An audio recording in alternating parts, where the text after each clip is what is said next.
Good morning and welcome to this week's IGTV. I'm talking about lack of motivation with your teenager isn't actually the problem. We've been sold a whole lot of bullshit about it.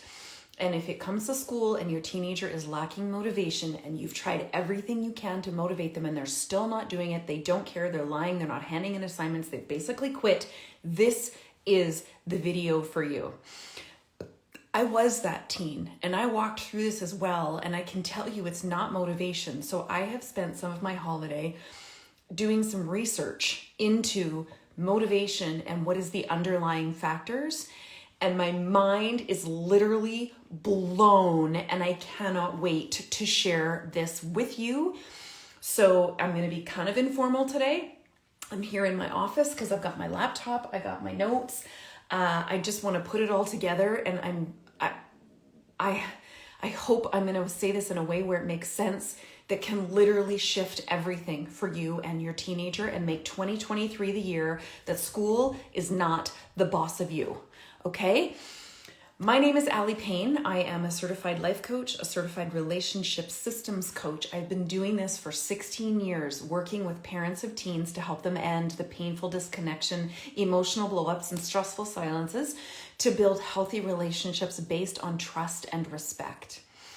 I have a model that I have built that uses the fundamental emotional and psychological pillars under trust and respect: emotional safety, true belonging, and meaningful conversation. So all of my work is backed in science and research-based to help you literally take the simple, proven tools and shift it with your teenager. Excuse me. Okay, I'm going to jump in quickly before I choke myself. I also want to let you know I do have a free masterclass coming up on January 11th. If you're watching and you're not already registered for my free masterclass January 11th, if you're here on Instagram, please hit the follow button first. Then you can tap on my name and the link in my profile.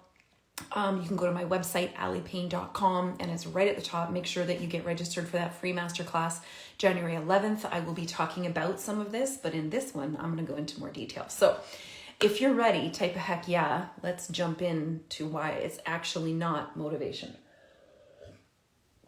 is the problem. Okay. So this is the number one, literally across the board. This is the number one thing that parents write me about with their teen, is that my teen is so unmotivated. My teen is they lack motivation. I've tried punishment. I've tried soft love, encouragement. I've tried, nothing is working, and they are not motivated. Okay, so there's three components that I'm going to talk about today that I'm going to dispel the myth for you that it's actually not motivation. Motivation's never been the problem. Well, it was in the beginning, but it's sure not now, and what you can do about it. Okay, so first off, I know that your teen has lived through a pandemic, and that literally shook up their whole world as they know it, their social construct, the structure that even if they didn't like it, structure feels safe for our brains, so we like that, okay? Now, burnout and the lack of motivation may have been before the pandemic too, okay? I just wanted to add that the pandemic may have added to a situation where maybe your teen was like hanging on by their fingernails and then the pandemic hit. I have so many parents tell me that, they were fine before the pandemic and then the pandemic hit and now, well, maybe they weren't fine. Can I just throw that out there? Maybe they weren't fine before the pandemic, but they could hang on by their fingernails, and then because of the disorientation of a complete lack of life as they knew it, all these other factors that were already at play took hold. Okay, so the first one that I want to talk about is burnout. Now, burnout is very, very common in adults right now, whether with or without a pandemic. So burnout has been defined by Dr. Brené Brown, also Doctors Emily and Amelia Nagoski. They are twins, actually. Dr. Emily Nagoski and Amelia Nagoski. Burnout is when life is unfolding at a speed that is faster than your nervous system can process. Okay, I'm going to say that one more time. When life is unfolding at a speed that is faster than your nervous system can process, that is when you go into burnout.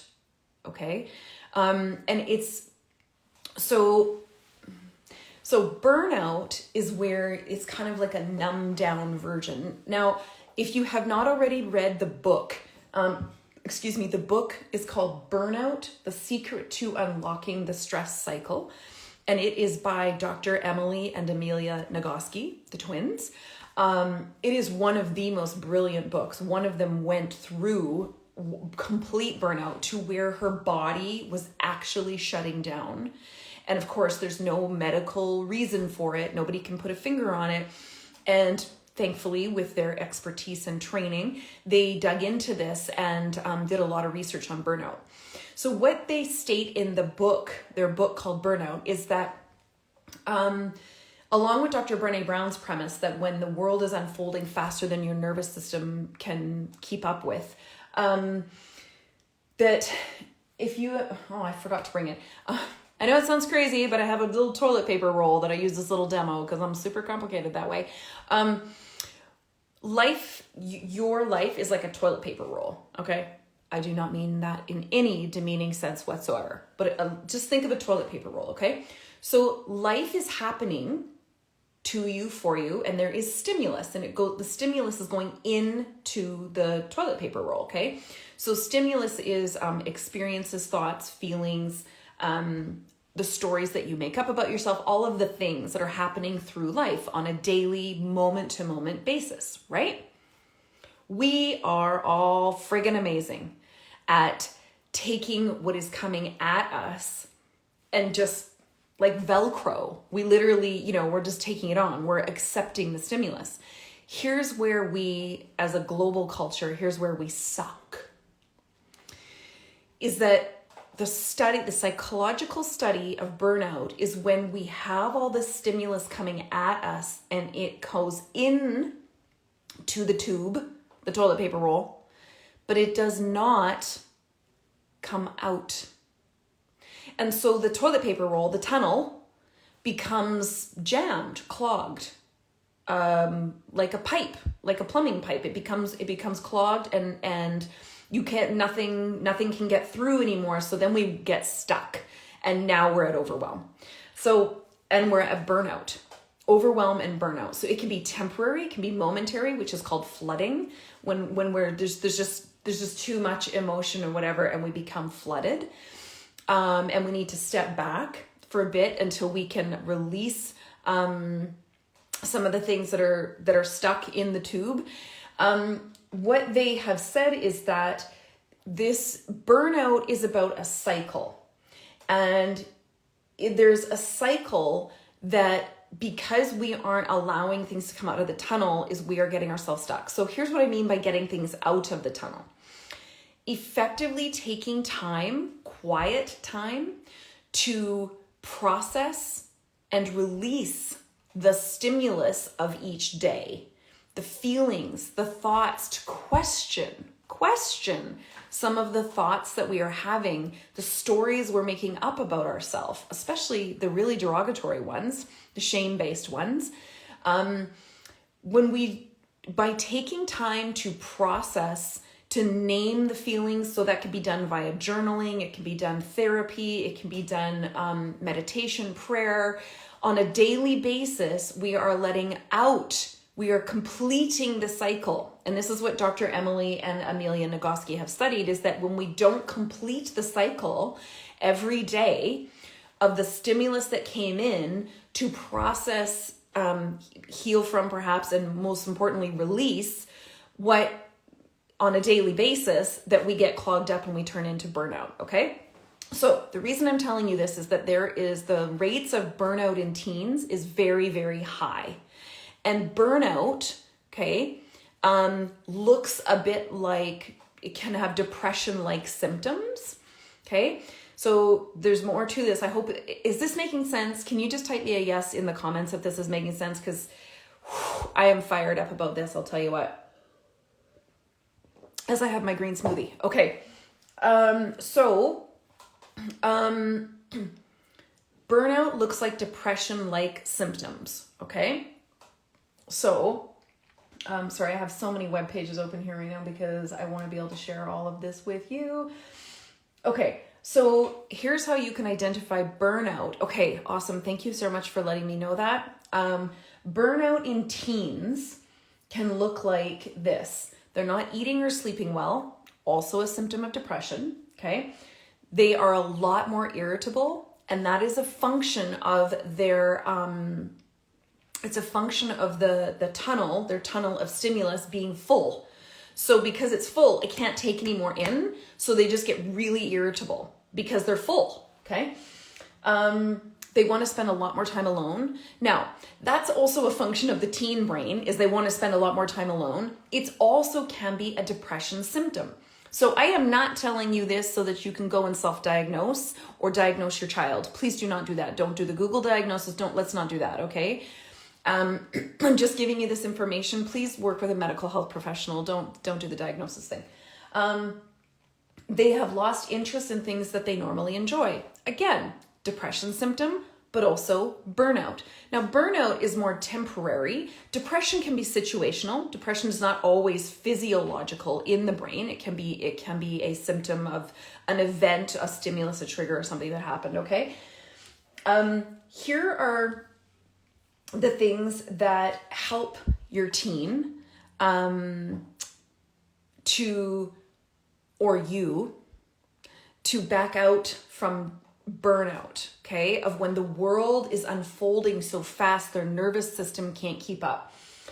Number one, switching off. So this is all about switching off, which, I mean, come on, that's super hard for teens, I know. But even if it's just setting a timer on their phone for half an hour and using the amazing proven apps that teens love, like the Calm app, Headspace. There's one called Coffee Break. There's 7 Cups.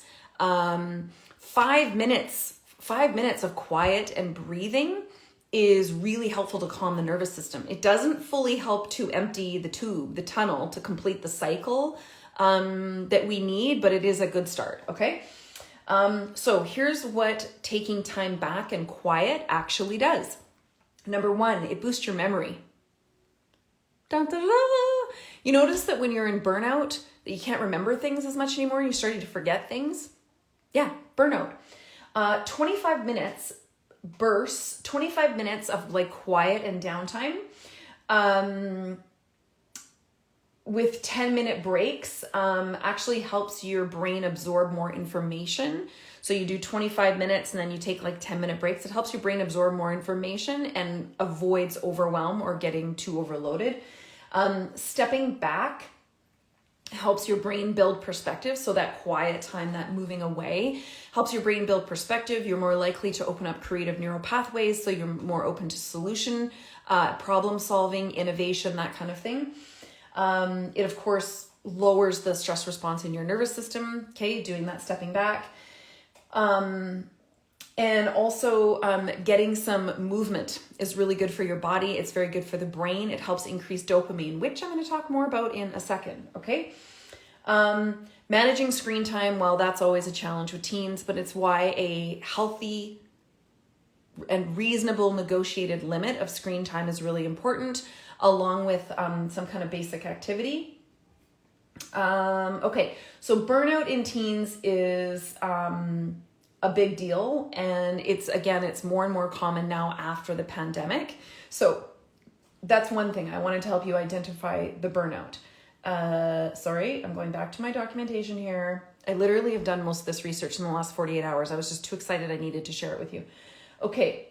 So let's talk about how you effectively clean out the tube, the toilet paper roll. Okay, of things going in, things have to come out. You have to complete the emotional, mental cycle on a daily basis in order to avoid burnout or what looks like a lack of motivation, right? Because motivation's never been the problem. So what I recommend, and this is based on the research of Dr. Brené Brown, as well as many other psychiatrists and relational psychologists, is her book, Atlas of the Heart. I strongly recommend it. I give it to lots of my clients. When you enroll in my programs, you get a copy of Atlas of the Heart. She wrote that book for the purpose of families to sit down and discuss emotions. Ha, ha, ha, ha. That's right, feelings, emotions. And quite frankly, as a culture, global culture, we really suck at it. We just generally suck at being comfortable with talking about emotions. So what her research has shown is there's approximately 87 distinctly different emotions. They are also called feelings, by the way. Emotions and feelings are interchangeable. Your teen's brain, in the adolescent brain development, they go from having 16 basic emotions and feelings as a child to 87. And then we wonder why there's such like a hot mess in there and a quagmire, because unfortunately, as much as their brain has developed the capacity for physically and having those emotions internally, they have not and will not, hope you heard that, will not develop the capacity to articulate and name those feelings, because they don't wake up one morning and get like the new vocabulary software installed. Doesn't happen. So they've got all these feelings going on. So as a whole, just the transition to the adolescent brain can be ridiculously overwhelming, because they knew how to manage and articulate roughly 16 emotions, but now you give me 87 and you didn't give me the dictionary that went with it. What? So Atlas of the Heart is a book that is intended for families to sit down over dinner and to begin to articulate and understand emotional vocabulary. Because what her research has shown is that when you cannot effectively name an emotion, you cannot articulate it, you cannot process, heal, or release it. And it gets stuck in your body. And that's also the research of burnout. By one of the books is the one called Burnout by Doctors Nagoski, the sisters Doctors Nagoski, is that when you cannot articulate what you are feeling, your brain cannot heal from or process or release them, even if they're just basic feelings. I don't mean like the big emergency kind. I just mean on a basic basis. So do you see how the toilet paper roll, I forgot to bring one to this video. I actually just had one this morning and I left it in the kitchen. A toilet paper roll, you get all these emotions and feelings that are happening on stimulus on a daily basis, because that's life, right? But they're stuck in there because they don't know how, you don't know how to name them, so you can't process them to release them, so that you're not completing the cycle, okay? Dr. Brené Brown's research showed the average adult can effectively name and process 3 to 5 of the 87 distinct emotions. And then we wonder why mental health is a crisis right now. It's not real shocking when you hear the data, right? It's not really shocking. So I'm talking about lack of motivation, okay? You cannot be motivated when you are in a state of burnout or overwhelm. Number one, as a basic, because you do not have a daily practice or feel emotionally safe to discuss emotions, to learn to label and name them, to articulate them, to process and release them. Period. You cannot have motivation because you will have burnout. Okay? So there's problem number one. Lack of motivation is not the problem. It's that our children and us as a culture do not know effectively how to talk about emotions. And so we are getting overwhelmed and burnt out, which has depression-like symptoms. Okay, so that's number one. I have a free tool for this. By the way, it is the link in my bio here on Instagram. On YouTube, I can put the link for it. It's called The Feeling Wheel, and I have 2 little quick videos on how to use it so you can instantly start using it. It's free. You don't need to buy a book, and it's based on the research of Dr. Brené Brown. It's called, it's by Dr. Oh, here, wait. I have a copy. Wait. It's by Dr. Gloria Wilcox. Here, this right here, The Feeling Wheel. If you know anything about my work, you know I am obsessed with this and I make no apologies for it. Okay, The Feeling Wheel. You can get your copy of this if you tap on my name and then the link in my bio and you go to freebies. The Feeling Wheel is one of them, and how to use it, okay? So that is number one way to improve motivation with your teenager. Start talking about, naming, and make it safe to talk about emotions so they can process and complete the nervous system. Yes, love the feeling wheel. That's right, Sandra. You can complete the emotional cycle that is necessary for our brains, all parts of our brains to do on a daily basis. Okay, so that's number one. Now I'm going to go to number two. Number two is, okay, so number two, let's talk about what motivation is, shall we? Maybe I should have done this first. I don't know. Like I said, I'm doing this in a rather less formal way because I'm so hot to trot about this research I wanted to share. Also having my breakfast. Okay. So what is motivation in the brain? You've got to understand what motivation is in the brain so that you can understand why motivation has never been the problem. Like, it's what you see. Motivation is the outcome of all these other things that are happening that you're seeing. But a lack of motivation is not actually the problem, okay? So motivation in the brain is dopamine modulated. There's a key right there. Dopamine modulated neuroactivity around rewarding events, okay? It requires activation, persistence, and intensity. It is about self-concept externally, like self-concept internally, goal internalization. And there's even more to it. It's that there is a preparation and determination. Okay, there's action and willpower. And then there's the maintenance of it. Now, those require dopamine. I'm going to say that again. Motivation requires dopamine. You're with me, right? Okay. One of the first things that happens in overwhelm, which I just talked about, and depression, either clinical depression or depression-like symptoms, is that dopamine goes like that. The dopamine is low. So when you're seeing a lack of motivation and you think you can use fear or pain or punishment or cajoling, coercing, or something to motivate your teen, you're actually making the problem worse. Because what your teenager hears is, you suck, you're a failure, I don't love you, you're not being the way I need you to be, you're a disappointment, there's something wrong with you. I know that's not what you're saying, but that's what they hear. And I'm telling you that because I've been in this position. So I have been a student who went from straight A's to F's and failing out.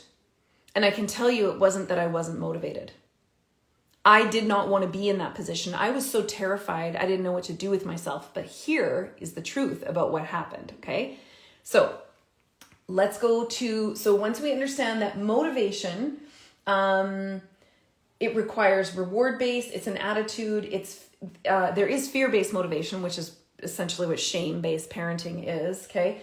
Creative, achievement, competence, power, but ultimately, motivation is about saying a desire, this is what I want to create this goal, and a personal drive, like I believe I have the belief that I can go do something about this. I can affect change. I have agency to go change for the positive, change, like whatever. I can go create and achieve something, okay? So that's motivation. Here is the last and final step that I've just come upon that blew my brain. Hope. Did you know that hopelessness, hope is not an emotion or feeling? This was studied, so hopelessness was first studied in 1989. Also, sorry, I gotta get my book. C.R. Snyder did a whole study. He was a hope researcher, okay, around hope.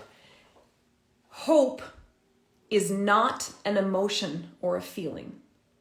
Hope is a learned skill. It is a way of thinking. That's mind-blowing in itself, right? Hope is a learned skill that is learned at home, okay, generally. It is a way of thinking. Now, let's say I have a chart and I've got hopefulness. Let's say I have a lot of hope over here, okay? And I've got hopelessness, okay?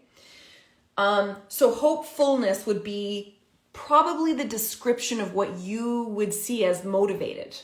Hopefulness would probably fit whatever you're thinking around motivated. Okay, I believe I can go do this. I have agency. I'm confident in myself. Okay? So they're not the same, but I'm sure that's correlated in your mind. Here's what I need to explain to you about the research around hopelessness, okay? Because I'm going to correlate the two here in a second. Hopelessness is, it was a theory, again, first developed in 1989. It's a theory that how someone deals with adverse situations or any stimulus, and is described as this: poor intrapersonal ability. They interpret any event, anything. Let's just say school. Let's say an exam or a test at school. That your child doesn't do as well as they wanted to do or thought they would do on the test, okay? Let's just say that. Because school, my friends, is negative reinforcement. All of school is negative reinforcement because it is performance-based.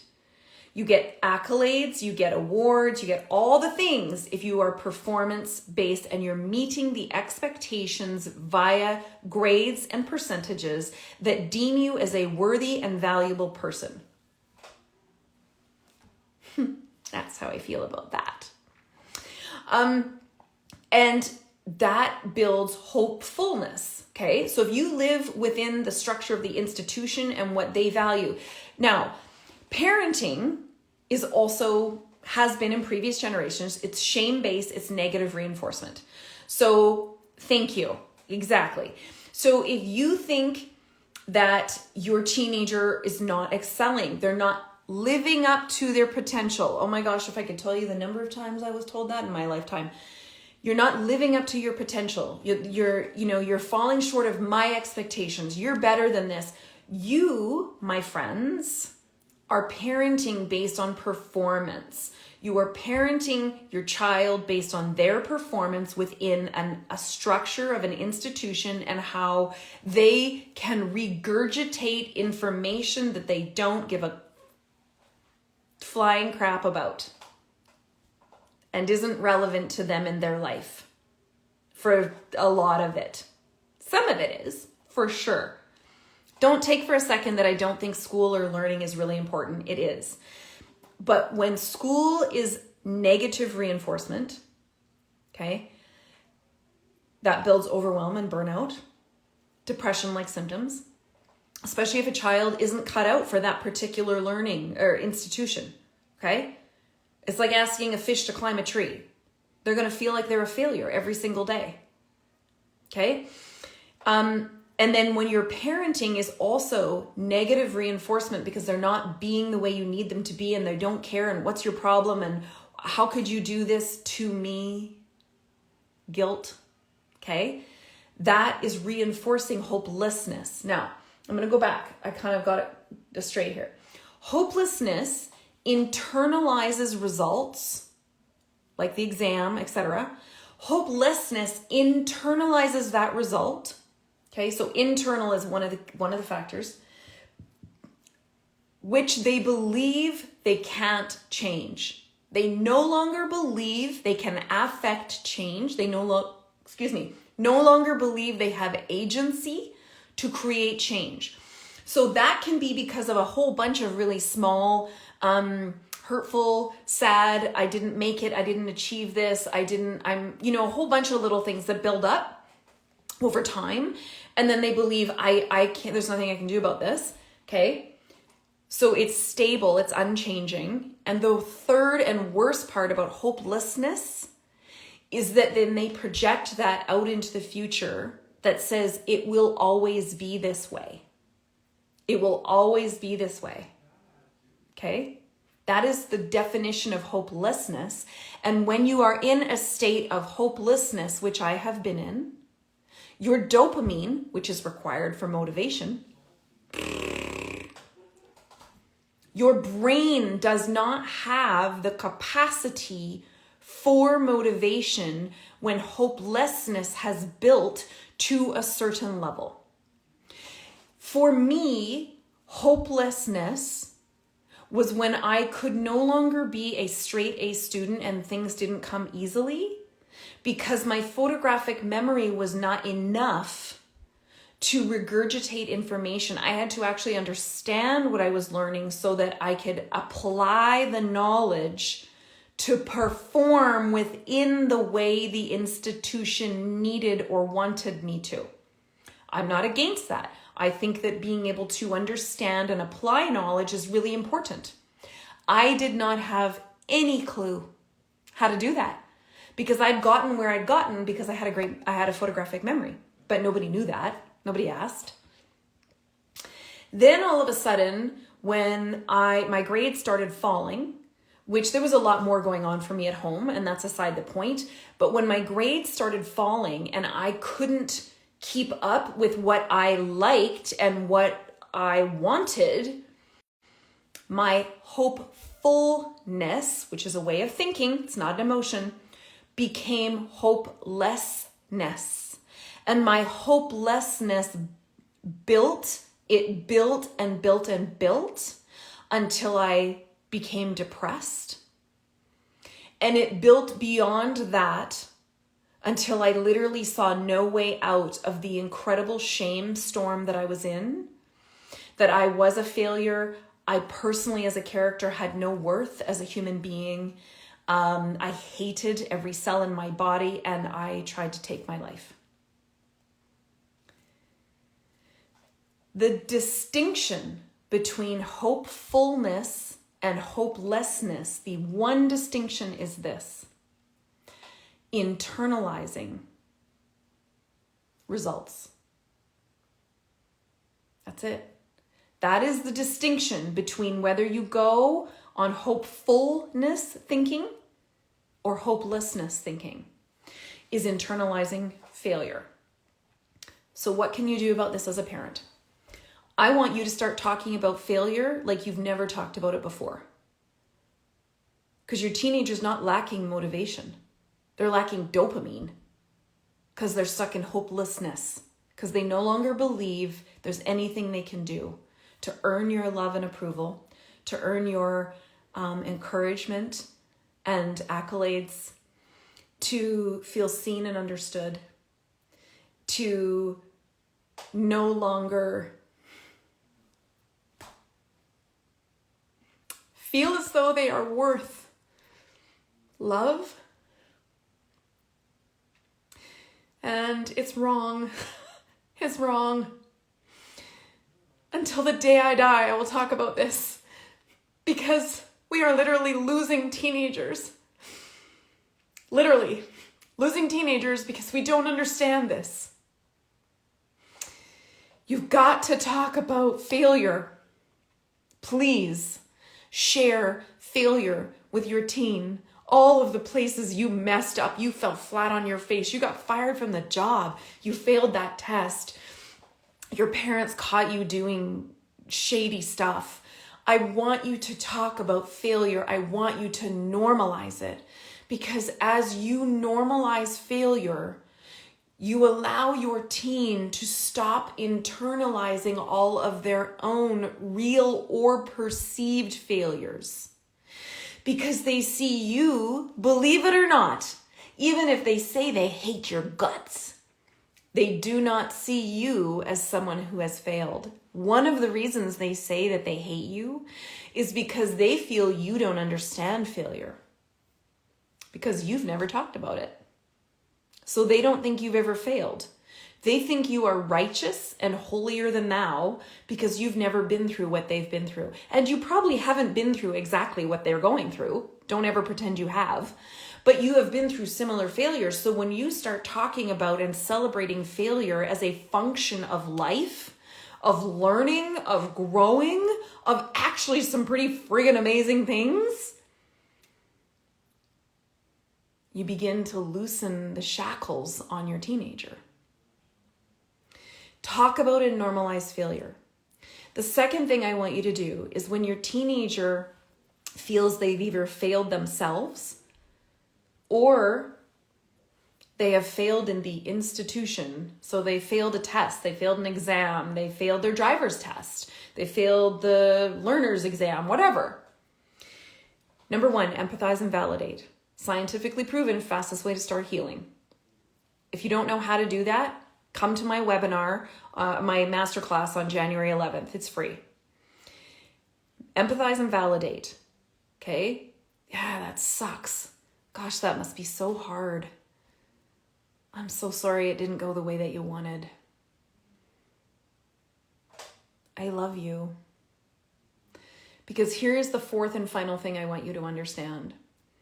When your teen internalizes failure and struggle, that because they are a failure, that is called shame.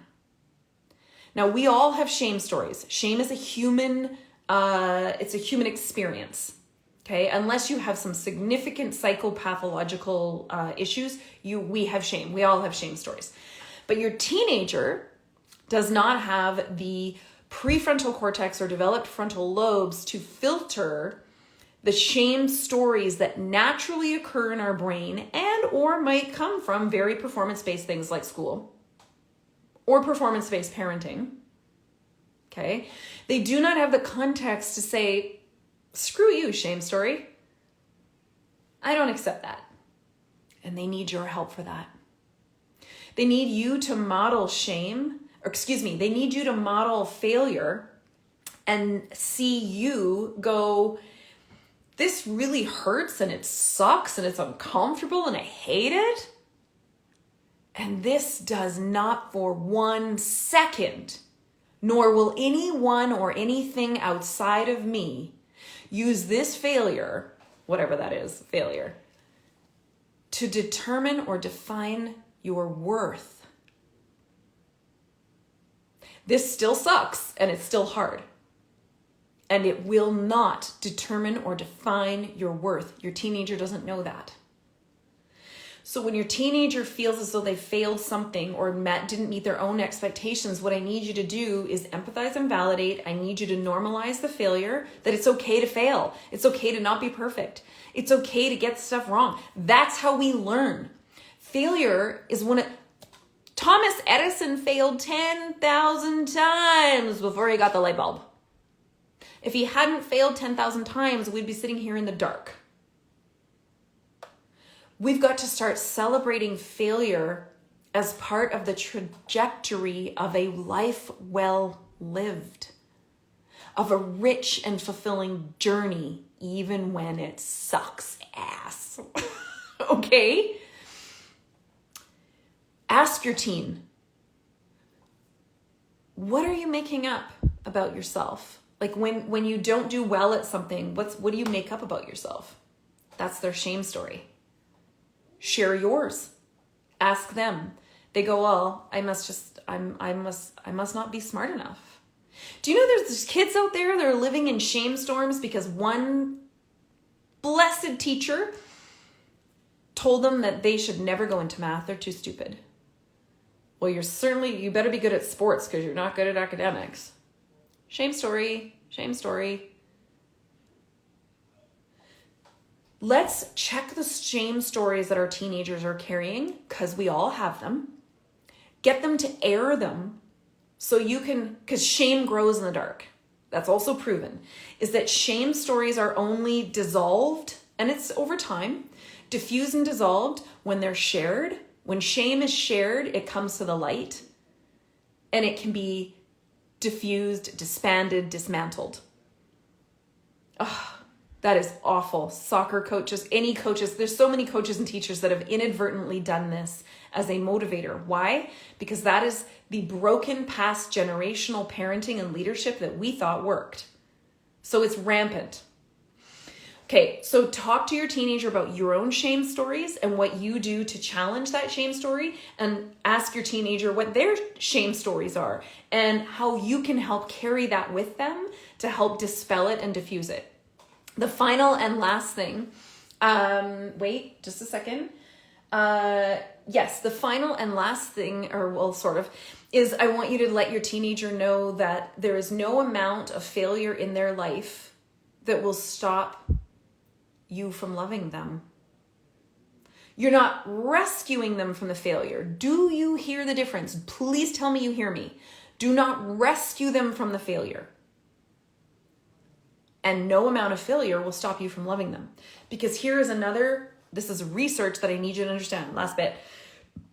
Hopefulness is a way of thinking, is a learned skill that is learned through struggle.